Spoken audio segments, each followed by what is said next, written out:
నిన్న మా వైఎస్ఆర్ కాంగ్రెస్ పార్టీ అధ్యక్షులు మాజీ ముఖ్యమంత్రి శ్రీ వైఎస్ జగన్మోహన్ రెడ్డి గారి నర్సీపట్నం పర్యటన అంటే ఉమ్మడి విశాఖపట్నం జిల్లా పర్యటన ఈ ప్రభుత్వం తీసుకున్నటువంటి ప్రజా వ్యతిరేక నిర్ణయం అయినటువంటి మెడికల్ కాలేజీల ప్రైవేటీకరణకు వ్యతిరేకంగా ఏదైతే మా పార్టీ తాలూకా స్టాండ్ని ఈ రాష్ట్రంలో మెజారిటీ ప్రజల తాలూకా ఆలోచనని బలపరుస్తూ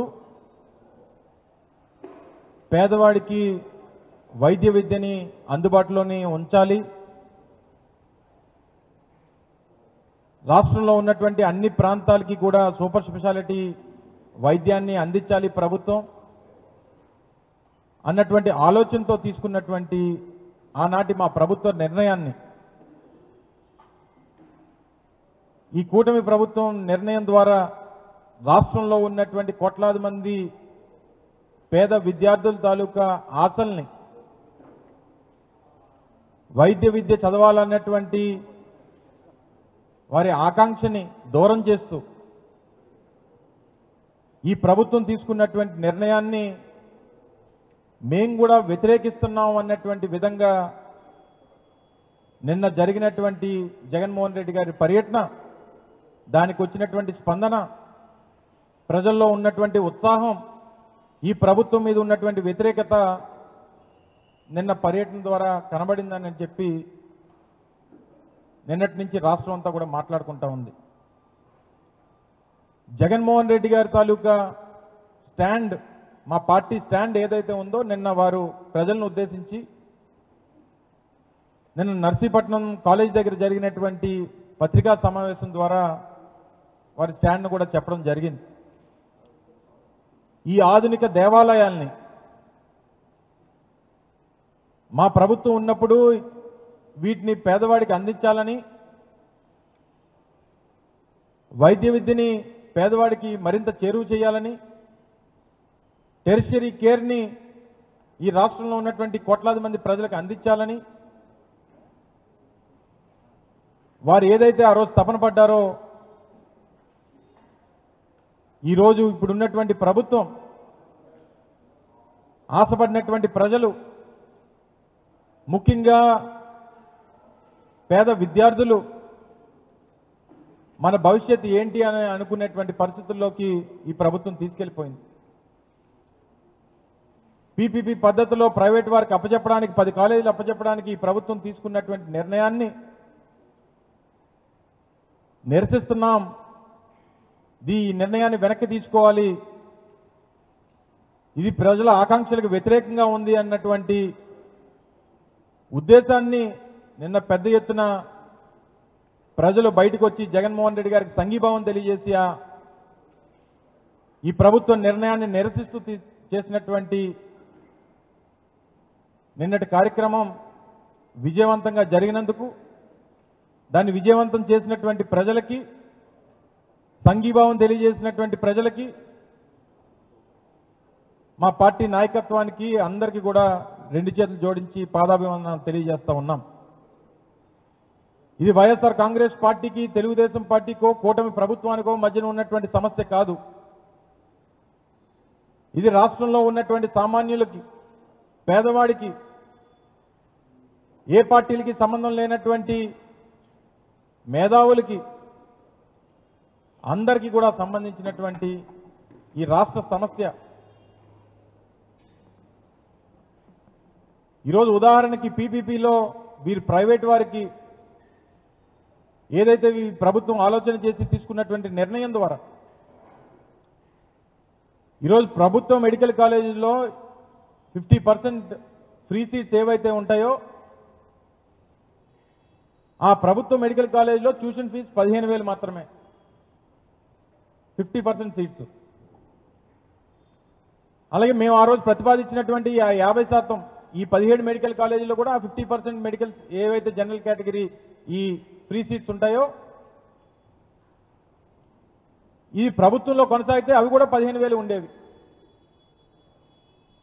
కానీ ఈరోజు రాష్ట్రంలో ఉన్నటువంటి ప్రైవేట్ మెడికల్ కాలేజెస్, ఆ ప్రైవేట్ మెడికల్ కాలేజెస్లో సీట్స్ ఫ్రీ సీట్ వచ్చినా వారి ట్యూషన్ ఫీ మాత్రం సంవత్సరానికి 3,50,000 రూపాయలు. అంటే రేపు ఈ పీపీపీ పద్ధతిలో ప్రైవేట్ వారికి రేపు చేతికి వెళ్ళిపోతే చదువుకొని మెరిట్ ద్వారా సీటు వచ్చినా సరే 3,50,000 రూపాయలు సంవత్సరానికి కట్టాల్సినటువంటి పరిస్థితి వచ్చేది. ఇప్పుడు వస్తుంది, ఆ పరిస్థితి వస్తుంది. అదే బి కేటగిరీ 19 నుంచి 20 లక్షల రూపాయలు పెట్టారు. మేనేజ్మెంట్ కోటా దగ్గర 3 టైమ్స్ ఆఫ్ బి కేటగిరీ అని చెప్పి పెట్టారు. అంటే 60 లక్షల రూపాయలు సంవత్సరానికి. బి కేటగిరీ అయితే 19 లక్షల రూపాయలు. ఫ్రీగా 15,000 రూపాయలకు ఇవ్వాల్సినటువంటి సీట్లు ఈరోజు పీపీపీ పద్ధతిలో ప్రైవేట్ వారికి ఇవ్వడం వల్ల ఆ ఫ్రీ సీట్స్ కాస్త 3,50,000 రూపాయలు సంవత్సరానికి కట్టాల్సినటువంటి పరిస్థితి తీసుకొచ్చింది ప్రభుత్వం.